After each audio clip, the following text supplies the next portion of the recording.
നമസ്കാരം, ഞാൻ Ramesh Gopal. Thanima special news.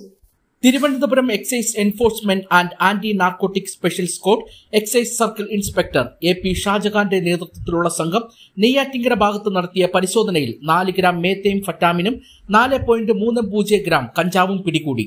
ലഹരി സാധനങ്ങൾ കൈവശം വെച്ച കുറ്റത്തിന് 30 വയസ്സുള്ള അഫ്സൽ ഖാൻ പിടിയിലായി.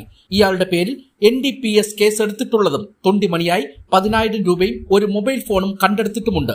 പാർട്ടിയിൽ അസിസ്റ്റന്റ് എക്സൈസ് ഇൻസ്പെക്ടർമാരായ Rajesh Kumar, preventive officer Suresh Babu, civil excise ഓഫീസർമാരായ Krishnaprasad, Deepak Chandran, civil excise officer driver ആൻഡോ എന്നിവരും പങ്കെടുത്തു.